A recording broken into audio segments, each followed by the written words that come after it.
ਜੀ ਬਿਸਮਿल्लाहिर्रहमानिर्रहीम अस्सलाम वालेकुम ਦੋਸਤੋ ਅੱਜ ਦੀ ਵੀਡੀਓ 'ਚ ਆਪਾਂ ਗੱਲ ਕਰਾਂਗੇ ਬੈਂਗਨ ਸਿੰਗਲ ਸਾਈਡ ਕਾਸ਼ ਕਰਨਾ ਹੈ ਜਾਂ ਡਬਲ ਸਾਈਡ ਕਰਨਾ ਹੈ, ਪੌਦੇ ਤੋਂ ਪੌਦੇ ਦਾ ਫਾਸਲਾ। ਇਹ ਆਪਾਂ ਗੱਲ ਕਰਦੇ ਪਏ ਮੌਸਮੀ ਬੈਂਗਨ ਦੀ ਕਾਸ਼। ਅਗਰ ਤੁਸੀਂ ਵੀ ਬੈਂਗਨ ਦੇ ਕਾਸ਼ਕਾਰ ਹੋ ਤਾਂ ਇਹ ਵੀਡੀਓ ਤੁਹਾਡੇ ਵਾਸਤੇ ਆ। ਸੋ ਦੋਸਤੋ ਗੱਲ ਕਰੀਏ ਕਿ ਬੈਂਗਨ ਦੀ ਕਾਸ਼ਤਕਾਰੀ ਦੇ ਹਵਾਲੇ ਨਾਲ, ਤਾਂ ਇਸ ਵੇਲੇ ਜਿਹੜਾ ਮੌਸਮੀ ਬੈਂਗਨ ਹੈ ਉਹਦੀ ਕਾਸ਼ ਦਾ ਵੇਲਾ ਹੈ। ਤੇ ਆਪਾਂ ਗੱਲ ਕਰਦੇ ਪਏ ਕਾफ़ी ਦੋਸਤ ਇਹ ਸਵਾਲ ਪੁੱਛਦੇ ਆ ਵੀ ਸਿੰਗਲ ਸਾਈਡ ਕਰਨਾ ਹੈ ਜਾਂ ਡਬਲ ਸਾਈਡ ਕਰਨਾ ਹੈ, ਔਰ ਕੁਛ ਦੋਸਤ ਜਿਹੜੇ ਨੇ ਉਹ ਡਬਲ ਸਾਈਡ ਕਾਸ਼ ਕਰਨ ਦੀ ਗਲਤੀ ਵੀ ਕਰਦੇ ਆ। ਸੋ ਦੋਸਤੋ ਆਪਾਂ ਗੱਲ ਕਰੀਏ, ਪਹਿਲੀ ਗੱਲ ਤਾਂ ਇਹ ਆ ਕਿ ਅਸੀਂ ਜਿਹੜਾ ਬੈਂਗਨ ਮੌਸਮੀ ਹੈ ਉਹਦੀ ਜਿਹੜੀ ਕਾਸ਼ ਹੈ ਉਹ ਸਿੰਗਲ ਸਾਈਡ 'ਤੇ ਕਰਨਾ ਹੈ, ਇੱਕ ਸਾਈਡ 'ਤੇ ਖੇਲ ਦੀ ਇੱਕ ਸਾਈਡ 'ਤੇ ਕਰਨਾ ਹੈ, ਔਰ ਵਿੱਚੋਂ ਇੱਕ ਪ੍ਰੋਪਰ ਫਾਸਲਾ ਛੱਡਣਾ ਹੈ। ਖੇਲ ਟੂ ਖੇਲ ਜਿਹੜਾ ਲਾਈਨ ਟੂ ਲਾਈਨ ਆਪਾਂ ਜਿਹਨੂੰ ਬੋਲਦੇ ਹਾਂ ਉਹਦਾ ਆਪਾਂ ਇੱਕ ਫਾਸਲਾ ਛੱਡਣਾ ਹੈ। ਤਾਂ ਦੂਸਰੀ ਜੇ ਗੱਲ ਕਰੀਏ ਪੌਦੇ ਤੋਂ ਪੌਦੇ ਦੀ, ਤਾਂ ਅਗਰ ਅਸੀਂ ਚਾਹੁੰਦੇ ਹਾਂ ਕਿ ਸਾਡੀ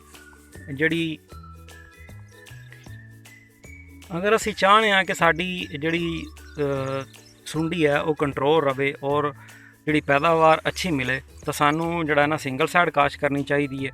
ਔਰ ਉਸ ਤੋਂ ਬਾਅਦ ਇੱਕ ਪੌਦੇ ਤੋਂ ਦੂਜੇ ਪੌਦੇ ਦਾ ਜਿਹੜਾ ਫਾਸਲਾ ਹੈ ਉਹ ਵੀ ਇੱਕ ਪ੍ਰੋਪਰ 2 ਤੋਂ ਲੈ ਕੇ 3 ਫੁੱਟ ਤੱਕ ਦਾ ਸਾਨੂੰ ਉਹ ਇੱਕ ਫਾਸਲਾ ਬਰਕਰਾਰ ਰੱਖਣਾ ਚਾਹੀਦਾ ਹੈ।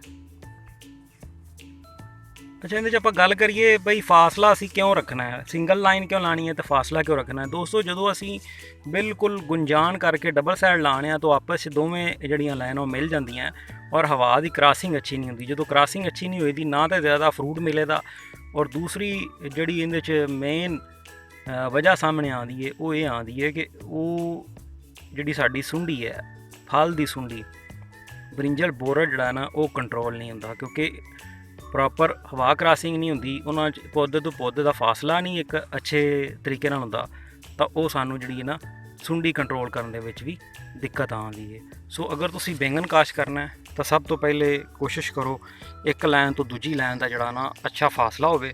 ਦੂਸਰਾ, ਇੱਕ ਪੌਦੇ ਤੋਂ ਦੂਸਰੇ ਪੌਦੇ ਦਾ ਫਾਸਲਾ ਵੀ ਪ੍ਰੋਪਰ ਰੱਖਣਾ ਹੈ। ਤਾਂ ਇਨਸ਼ਾਅੱਲਾ ਇਸ ਤਰੀਕਾਕਾਰ ਦੇ ਮੁਤਾਬਕ ਅਗਰ ਤੁਸੀਂ ਬੈਂਗਨ ਜਾਂ ਬੈਂਗਣੀ ਦੋਵਾਂ 'ਚੋਂ ਜਿਹੜੀ ਚੀਜ਼ ਵੀ ਕਾਸ਼ ਕਰਦੇ ਹੋ ਤਾਂ ਇਨਸ਼ਾਅੱਲਾ ਤੁਹਾਨੂੰ ਅੱਛੀ ਪੈਦਾਵਾਰ ਮਿਲੇਗੀ। ਔਰ ਇੱਕ ਬਿਹਤਰੀਨ ਜਿਹੜਾ ਤਰੀਕਾ ਹੈ ਉਹ ਸਿੰਗਲ ਸਾਈਡ ਔਰ ਪੌਦੇ ਤੋਂ ਪੌਦੇ ਦਾ ਇੱਕ ਅੱਛਾ ਫਾਸਲਾ, ਮੁਨਾਸਿਬ ਫਾਸਲਾ ਰੱਖੋ। ਇਸ ਦੇ ਨਾਲ ਹੀ ਅਮੀਨ ਸਰਦਾਰ ਨੂੰ ਇਜਾਜ਼ਤ। ਅੱਲਾ ਨਿਗਹਿਬਾਨ।